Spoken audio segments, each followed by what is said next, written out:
Perkenalkan, nama saya Putu Kartika Widesari, NIM 2002612012026. Saya merupakan dokter muda Departemen Anestesiologi dan Terapi Intensif, FK Unut RSP Sanglah, periode 04 Oktober sampai 14 November 2021. Di sini saya akan membawakan materi terkait konsep dasar ICU atau Intensive Care Unit. Nah, yang akan saya jelaskan di sini apa sih itu ICU, lalu landasan hukum ICU, fungsi ICU, komponen ruang lingkup ICU, kemampuan minimal yang harus dimiliki oleh ruangan intensive care unit, dan klasifikasi pelayanannya apa saja, lalu tipe-tipe ICU, lalu bagaimana manajemen pasien di ICU, bagaimana perawatan ruang intensif berdasarkan kriteria sistem organ, dan bagaimana sih indikasi pasien masuk dan juga indikasi pasien keluar yang harus dirawat di ICU.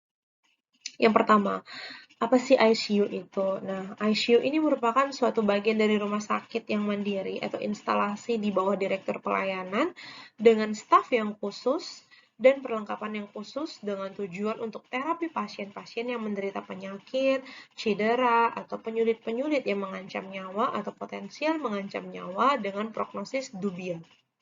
Jadi kita tuh masih nggak tahu dia tuh akan membaik atau akan memburuk jadi dubious. Lalu untuk landasan hukum ICU itu sendiri ada KMK nomor 129 Menkes SK2 tahun 2008 tentang standar pelayanan minimal rumah sakit, ada PMK nomor 1438 Menkes per nomor 9 tahun 2010 tentang standar pelayanan kedokteran, ada KEP Menkes RI nomor 004 Menkes SK1 tahun 2003 tentang kebijakan dan strategi desentralisasi bidang kesehatan, ada juga Undang-Undang nomor 44 tahun 2009 tentang rumah sakit, dan Undang-Undang nomor 36 tahun 2009 tentang kesehatan. Lalu, fungsi utama ICU. ICU ini memiliki dua fungsi utama. Yang pertama adalah melakukan perawatan pada pasien-pasien gawat darurat dengan potensi reversible life-threatening organ dysfunction. Lalu, fungsi ICU yang kedua adalah untuk mendukung organ vital pada pasien-pasien yang akan menjalani operasi yang kompleks, elektif, atau prosedur intervensi dan risiko tinggi untuk fungsi vital. Lalu komponen ICU.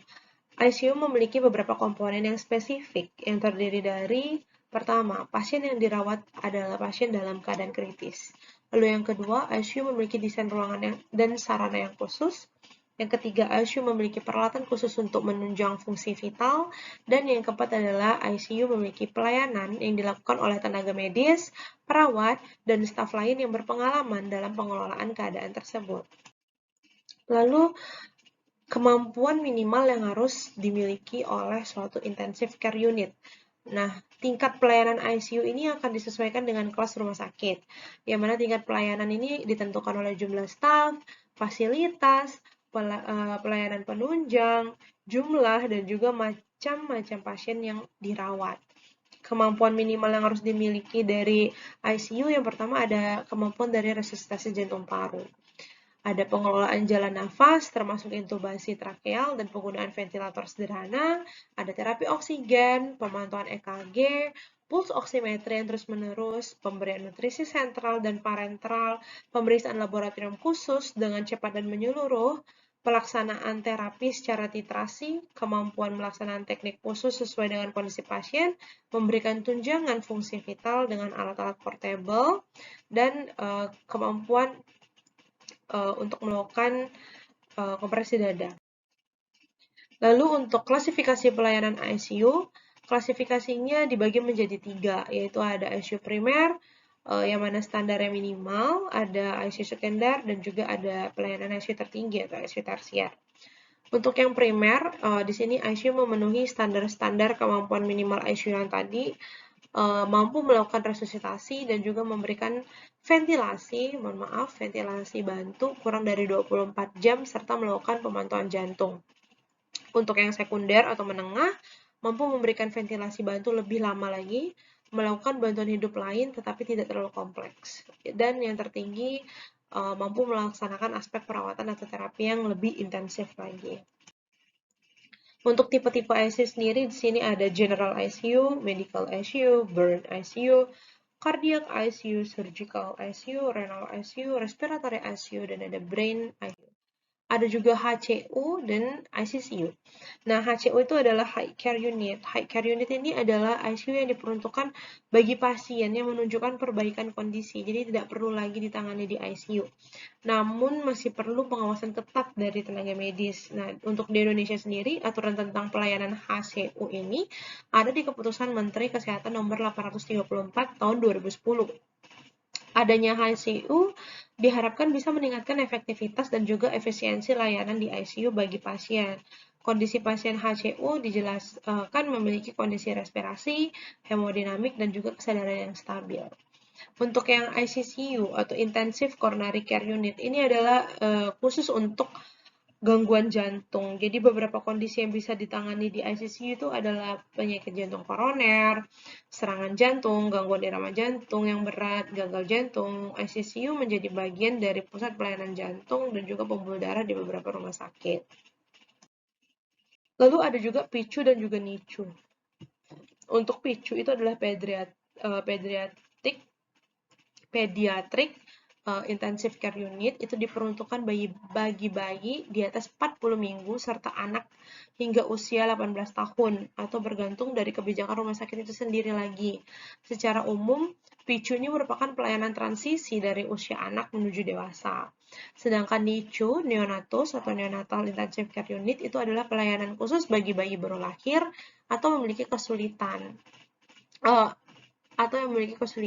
pasien NICU sendiri itu merupakan pasien bayi prematur yang berusia 23-24 minggu hingga 40 minggu yang biasanya memiliki sistem yang normal. Lalu untuk manajemen pasien di ICU. Nah, manajemen pasien secara umumnya itu ada monitoring. Kita melakukan monitoring 24 jam vital sign seperti EKG-nya, saturasinya, suhu, tekanan darah, respiratory rate-nya, heart rate-nya berapa, CVV, gula darah, elektrolit, AGD, atau analisis gas darah, ventilator, juga cairan dan daftar terapi. Kita melakukan monitoring untuk itu. Lalu ada nursing dan paramedical care. Kita melakukan tracheal suction, profilaksis stress ulcer dan DVT, perubahan posisi pasien setiap 2 jam, memandikan pasien, bowel care pasiennya gimana, support psikologis pasien bagaimana. Lalu kita melakukan akses vaskular untuk terapi cairan dan nutrisi. Kita juga melakukan kontrol infeksi untuk mencegah adanya infeksi silang. Untuk manajemen pasiennya sendiri, itu ada singkatan fast heartbeat. Nah, fast itu dimulai dari F atau feeding.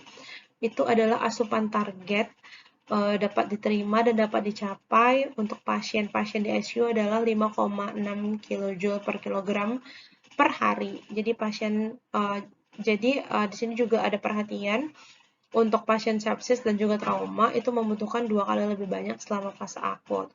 Untuk terapi parenteral itu harus dimulai sejak dini, 24-48 jam sejak masuk. Lalu untuk analgesia, ini adalah untuk terapi nyerinya. Karena nyeri itu dapat mempengaruhi pemulihan psikologis dan juga fisiologis pasien. Jadi analgetik menjadi manajemen perawatan intensif yang baik. Untuk penilaian nyerinya itu bisa dilihat dari ekspresi wajah, gerakan, dan indikator fisiologis misalnya detak jantung, tekanan darahnya. Untuk terapi nyerinya itu bisa diberikan obat antiinflamasi non-steroid, acetaminophen, dan juga opioid. Untuk efek samping analgesia opioid itu ada depresi pernafasan. Itu harus menjadi perhatian pada pasien dengan pernafasan spontan, konstipasi juga bisa, hipotensi, dan halusinasi merupakan hal umum yang harus dipantau. Ini merupakan bagaimana penilaian yang bisa dilakukan untuk menilai nyeri, bisa dari BPS pada intubasi patient atau BPS-NI pada non-intubated patient. Lalu S-nya adalah sedasi. Sedasi juga penting karena sedasi juga penting, tapi tidak ada aturan yang pasti harus berapa banyak diberikan sedasinya. Nah, untuk overdosis sedasi itu menjadi perhatian karena itu akan mengakibatkan peningkatan resiko. Untuk overdosisnya bisa terjadi seperti penurunan motilitas usus, hipotensi, polineuropati juga bisa, dan bisa menyebabkan peningkatan lama rawat di ICU. Jadi juga perlu diperhatikan untuk dosis-dosis sedasinya. Lalu selanjutnya adalah T, untuk tromboprofilaksisnya. Nah, untuk tingkat mortalitas dan morbiditas terkait tromboemboli pada tromboemboli vena pada pasien ICU itu cukup besar dan bisa dikurangi dengan profilaksis ini. Nah, ini tuh direkomendasikan pada semua pasien yang menerima setidaknya heparin sebutan, kecuali pasiennya ada kontraindikasi untuk penerimaan heparin. Manfaat profilaksis juga harus ditimbang terhadap resiko komplikasi perdarahan yang terjadi. Lalu HUGS. Dari H itu adalah head of blood elevated. Jadi kita melakukan head up pada pasien 45 derajat untuk mengurangi kejadian reflux gastrofageal pada pasien dengan ventilasi mekanik. U-nya adalah stress ulcer prevention.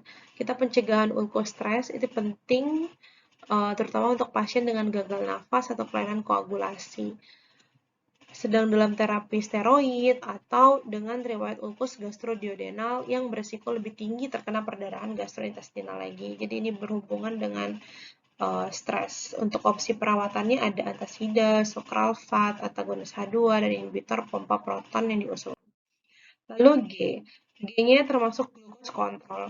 Kita menjaga gula darah pasien-pasien di ICU itu sekitar 80-110 mg per dl, tapi ada pedoman terbarunya itu di bawah 150 mg per dl.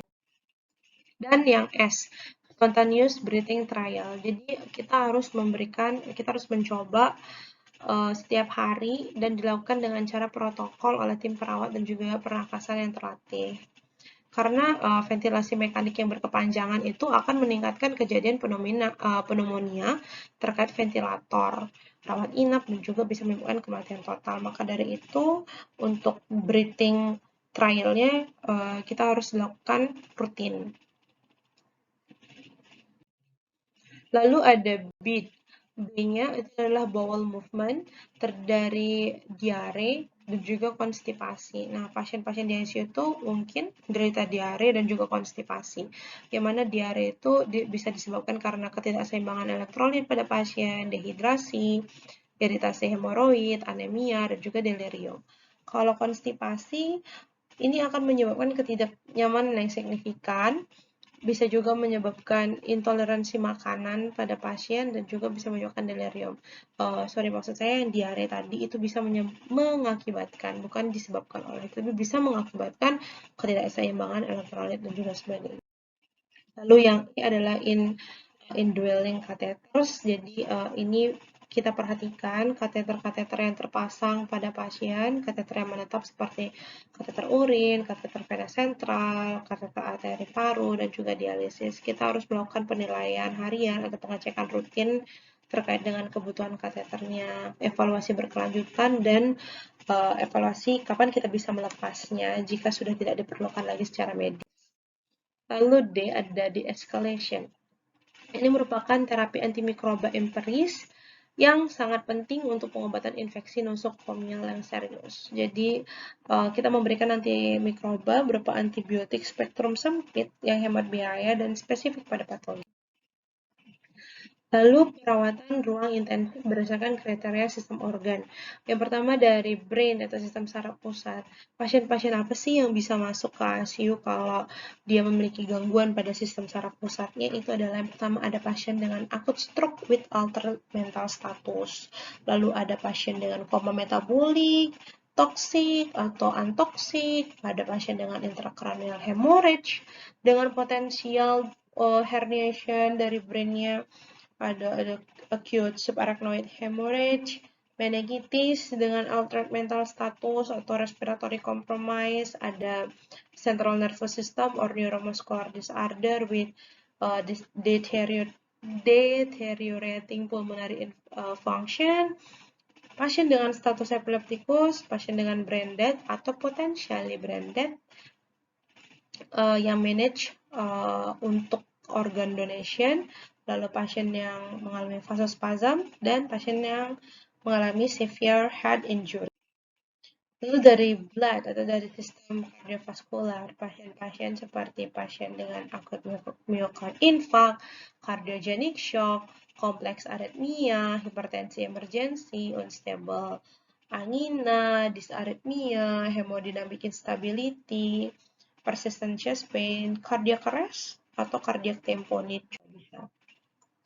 Dari sistem respirasi, pasien-pasien dengan acute respiratory failure, lalu pasien-pasien dengan pulmonary emboli, dengan instability hemodinamik, pasien dengan intermediate care unit yang demonstrating respiratory deterioration, pasien dengan massive hemoptysis, pasien dengan respiratory failure with imminent intubation. Lalu dari bowel, itu adalah pasien-pasien dengan life-threatening gastrointestinal bleeding, pasien yang fulminant hepatic failure, severe pancreatitis, dan pasien dengan esophageal perforation. Lalu dari sistem endokrin, pasien dengan diabetic ketoacidosis, pasien dengan thyroid storm, mixed odem dengan hemodynamic instability, koma hyperosmolar state, hipo atau hipernatremia dengan seizure, hipo atau hiperkalemia dengan dysarrhythmia atau muscular weakness, dan hipo atau hipermagnesemia dengan hemodynamic compromise atau dysarrhythmia.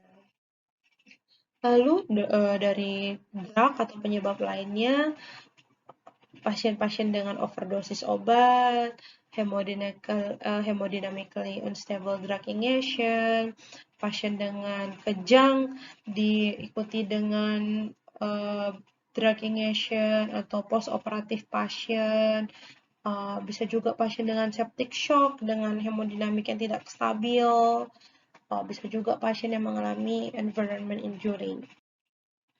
Lalu kriteria pasien yang bisa masuk ICU. Untuk pasien yang tidak memiliki kriteria untuk masuk ICU adalah pasien yang telah dipastikan mengalami brain death. Jadi pasien ini dimasukkan ke ICU bila mereka potensial donor organ, tetapi hanya untuk tujuan menunjang fungsi-fungsi organ sementara atau menunggu donasi organ. Nah, pasien yang tidak memiliki kriteria untuk masuk ICU juga adalah pasien-pasien yang kompeten tetapi menolak terapi tunjangan hidup yang agresif dan hanya demi perawatan yang aman saja. Lalu pasien yang dalam keadaan vegetatif permanen dan pasien yang secara fisiologis stabil dan resikonya rendah untuk terapi ICU. Lalu prioritas pertama, pasien yang bisa masuk ICU atau indikasi pasien masuk ICU, prioritas pertama adalah yang pertama adalah pasien sakit kritis, kondisi tidak stabil yang memerlukan terapi intensif dengan bantuan alat ventilasi, pemantauan ketat, dan juga obat-obatan vasoaktif kontinu yang tidak bisa dilakukan di ruang rawat inap lainnya. Lalu yang kedua, misalnya pasien, ini tuh adalah contohnya pasien bedah kardiotorasik atau pasien septic shock. Nah, untuk prioritas pasien pertama ini umumnya tidak mempunyai batas ditinjau dari terapi yang diterimanya. Nah, prioritas yang kedua itu adalah pasien yang memerlukan pelayanan pemantauan canggih dari ICU, yang mana jenis pasien ini termasuk dengan kategori berisiko sehingga memerlukan terapi intensif yang segera. Pasien yang memerlukan pemantauan intensif menggunakan metode tertentu seperti kateter arteri pulmoner pada penyakit dasar jantung, pada ginjal akut dan berat yang telah mengalami pembedahan mayor. Nah, untuk pasien prioritas kedua ini, dia tidak memiliki keterbatasan terapi yang didapat karena kondisinya sewaktu-waktu masih bisa berubah. Lalu selanjutnya adalah prioritas yang ketiga.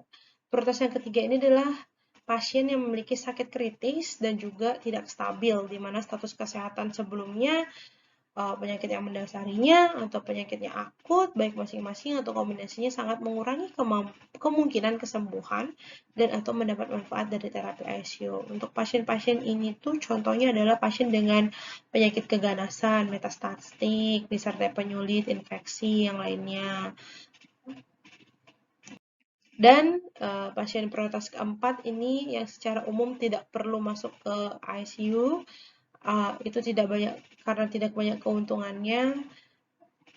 Kalau dirawat di ICU itu contohnya adalah bedah vaskular very fair, hemodinamik stabil, pada ketoasidosis diabetikum, gagal jantung ringan, yang mana di sini juga ada pasien stase terminal dan irreversibel, contohnya adalah pada keganasan dengan metastase disertai dengan multi-organ failure. Lalu untuk keluar dari ICU, tadi kan sudah indikasi pasien masuk.